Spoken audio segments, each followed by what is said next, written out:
Ladies and gentlemen, put your hands together for Sureni Weerasekera.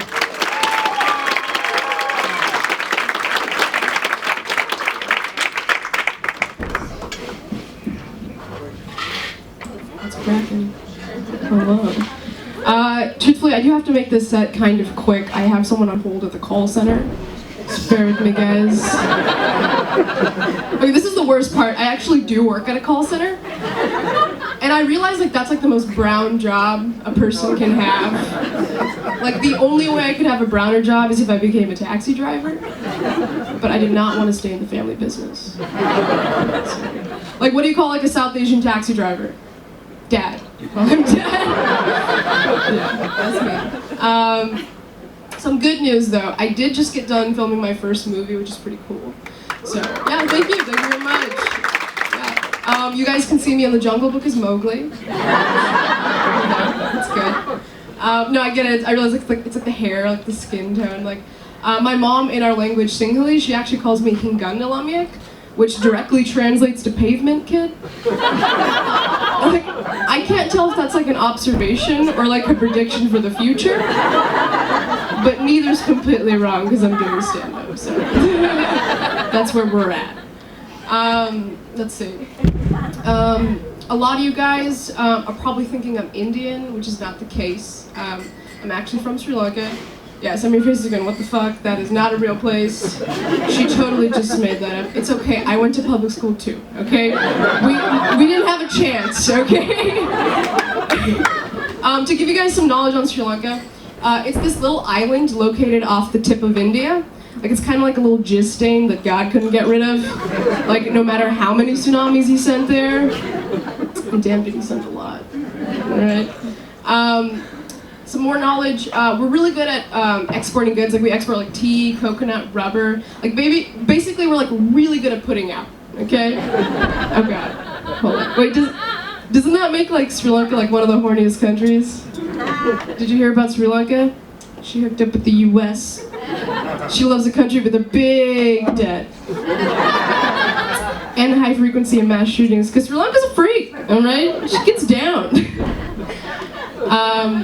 I was talking about earlier, I am a student at Cal, and people think I'm smart because I go there, but I just had a really shitty childhood, so my personal statements were fucking phenomenal, alright? If you want your kid to be... if you want your kid to go to a great college, you just have to not be there emotionally, alright? If you want that for your hypothetical kid, don't love him. College, man. It's weird being a college student. I was living in the dorms for the first time, which was kind of weird because I'd never lived with anyone else. And I wanted to test out that theory of if you spend enough time, because I had a roommate that was a girl, if you spend enough time with another woman, your periods sync, right? Okay? But I could never check my cycle because I kept getting abortions. Okay, hold on. Some of you guys might think that's edgy, but I assure you. Oh, the other thing about my roommate, she was really cool. And she had really big boobs, alright? Tig old bitties. One boob alone, used as a flotation device, could have saved Rose and Jack. Okay? Massive, alright? And I remember we were hanging out in the dorms, and she's laying on her back, and she's like, God, I hate it when I lay down on my back because my boobs separate. And that's when I realized my boobs are so small, they've never actually met. Right? Yeah. It's kind of like Trump and all the minorities he's making decisions for. Never met, alright? I did want to go into a little anecdote about, I was walking around in Berkeley, and I was eating pizza with one of my buddies, and outside, and this pug walks up to us on a leash, and then the owner, this white woman, she was a classic Berkeley individual. She had long purple, a long purple long sleeve. Well, that's a sentence, long purple long sleeve. All right. A Colombian vest, Tibetan jewelry, shoes, sandals made from impoverished kids in Bangladesh or some shit like that. You know what I mean? A cloth reusable Trader Joe's bag. Culture. All right. And my buddy was like, hey, can I give your dog the rest of my crust? And she's like, he's gluten-free. Actually fucking happened, alright? And I realized, like, this woman's trying to turn, like, this dog into her. And, like, me and my buddy just started talking about this dog that's, like, super moral and, like, is just, like, donating and, like, it just went too far, and basically we wrote a song about it, alright? So that's what's gonna happen.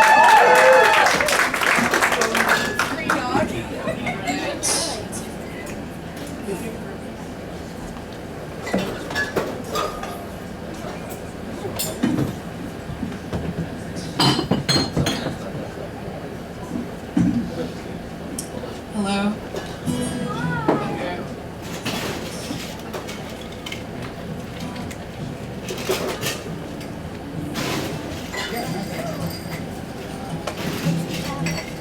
Oh, I forgot to tell you. The name of the dog is Shakti.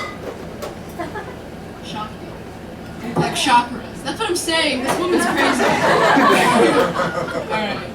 Okay, we're doing it. Shakti won't bite your hand or lick your face. Shakti won't bark trigger words and will keep your spaces safe. When other dogs are suffering, Shakti is just fine. Fleas won't live on Shakti 'cause his chakras are aligned. Shakti, the gluten-free dog found in vegan catalogs. Shakti is the dog for me. He's got compassion for my allergies.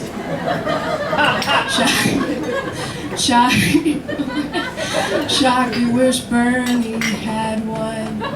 He's still in denial. Shakti first gets consent, then he does it doggy style.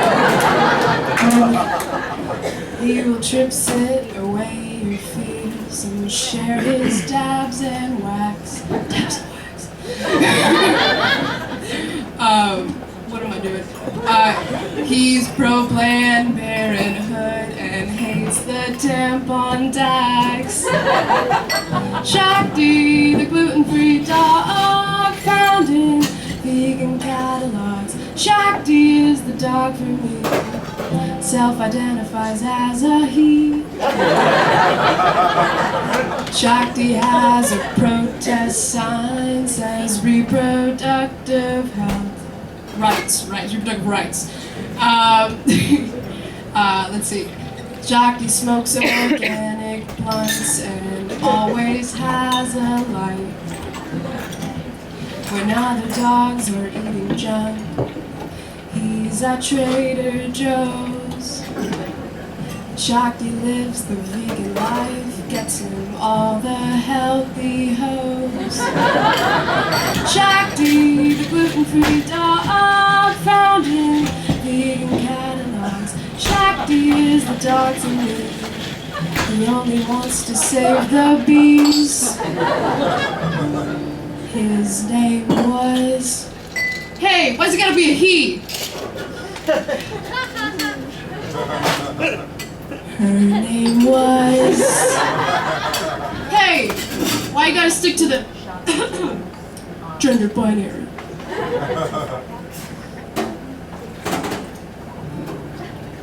The name was Shakti, the gluten-free dog, loves inclusive dialogue.